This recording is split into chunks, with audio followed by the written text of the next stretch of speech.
In today's lesson, we're going to be talking about 2.5 compound inequalities.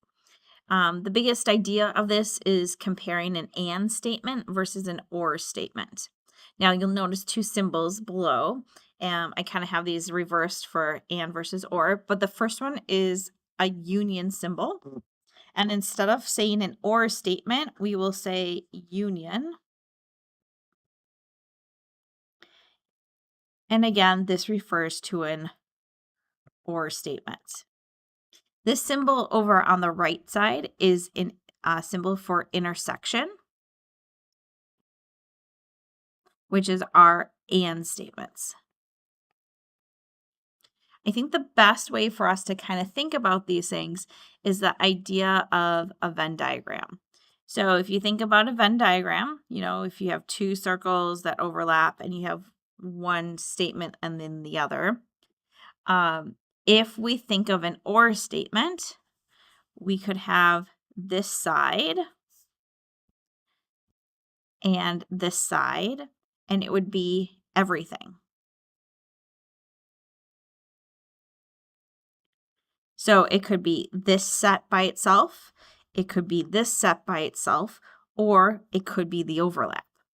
Whereas when we talk about an intersection and we have the two diagrams together, it is strictly where they overlap. So both of them have to be true.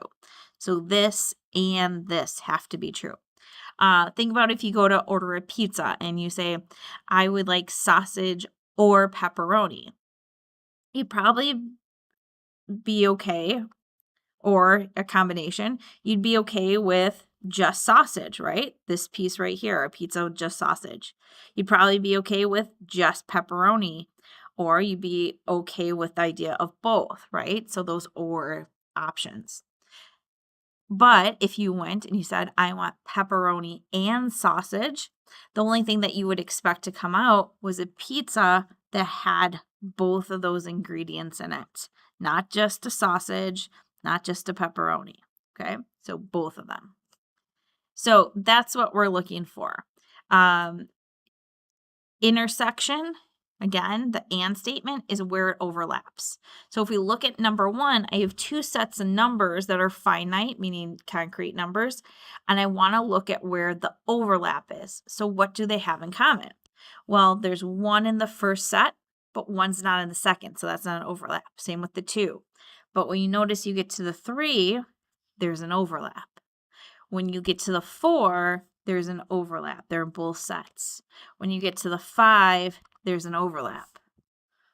But 6 in the second set is not in the first, so it's not part of that and statement. So with the intersection of those two sets, I would list 3, 4, and 5 because it's the only pieces that overlap together. Versus in number 2, I want the union. Basically, I'm going to merge the two sets together. Okay, it's everything in the left set, it's everything in the right set. So I got to make sure I count for it. So I have a 1 here, I have a 2 here, I have a 3 here, I have a 4, and I have a 5. And I'm going to go over here. Now, I already have this 3 right here, so it's accounted for, so I check that off. I don't have to write it again. 4 is accounted for, 5 isn't accounted for, and then I'm going to add the 6 because that wasn't listed yet. So again, union is you're merging them together, and it's either things from one set or the other, hence that or symbol.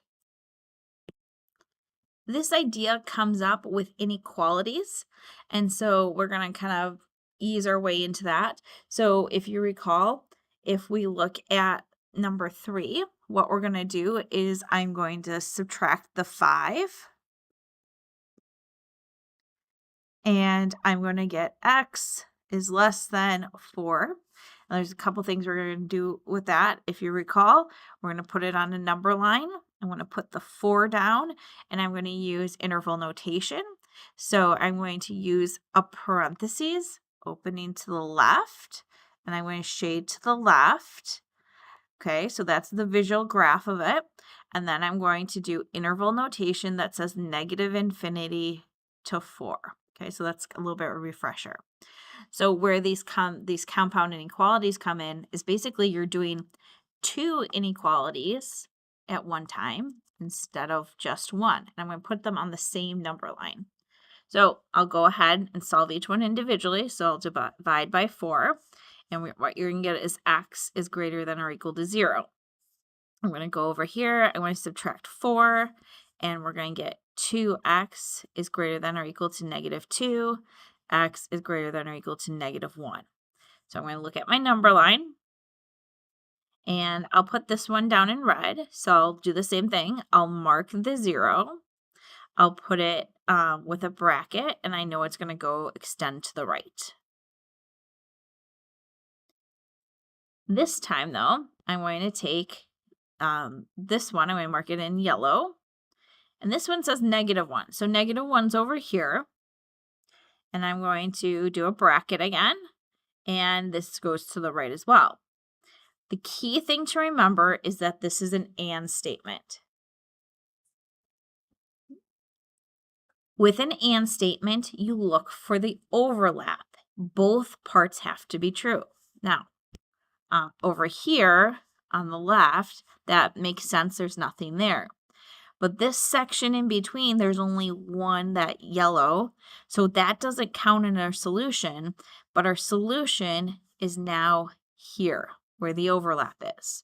So my final answer for that graph would be from 0 to infinity. Even though this negative 1 is here, I got to disregard it because it doesn't overlap.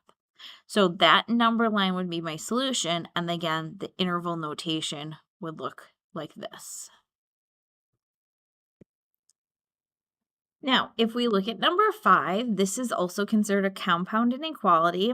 And when you see it in this format where you have kind of two sets kind of squishing them together, so one on the left, one on the right, an expression in the center, that's going to be an and statement. So make sure you kind of understand that. Any kind of format, that's going to be an and statement. Now, some of your teachers maybe in the past talked about kind of maybe drawing some railroad tracks, kind of showing that we have these division in it. When we solve an equation, we always solve a left and a right. But you'll notice in this one, we not only have a left and a right, but we also have a middle. So when you go to solve this, what you're going to do is I'm still trying to isolate that variable. So when I go to subtract 1 in the middle, I not only do it to the middle, I do it to the left and to the right. So what I'm going to end up getting is 4, I have to drop down the negative, is less than negative x is less than 8. Now, with this, it's a little bit trickier because the x is negative. So we're going to divide by a negative 1. And when we divide by a negative 1, we get negative 4. This will become a regular x, and this will become a negative 8. Now, what do you think happens to those signs? We talked about this earlier. You need to flip them. So put a little star there if you forgot, right? So you got to flip those inequalities. Now, this one's a little bit trickier because if you think about it, negative 8 is less than negative 4, and usually you want the lower number on the left side. So I'm going to go ahead and rearrange that. So when I rearrange it, switching the negative 8 and the negative 4, I have to switch where they're at. All right, so this is what we got.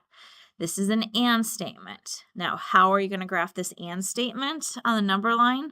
I'm going to mark the negative 8 and the negative 4, lowest number on the left, higher number on the right. And they're both parentheses because they're not inclusive. And I'm going to shade in the middle because they're an and statement. Interval notation would be from negative 8 to negative 4. Now, why does that happen? Well, this is technically two statements in one. We have this one, which says negative 8 is less than x, which is really x is greater than negative 8. But we also have this statement of x is less than negative 4. And if we look at those statements on the number line, I have negative 4 going this way, all the way that way, and I have -8 here, and it goes that way, you are looking for an overlap. And the overlap is here because this implies an and symbol or an intersection. All right, I want you to try to do number 6 by yourself. And when you're finished, unpause the video and see if that's what you got for your number line and for your final answer.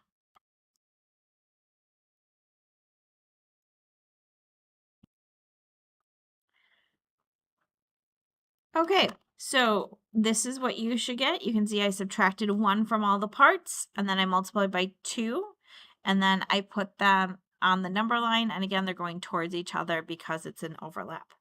What we'll do next time is we'll kind of expand on the next part, which is an or statement, and kind of go over a little bit of some of the trickier ones.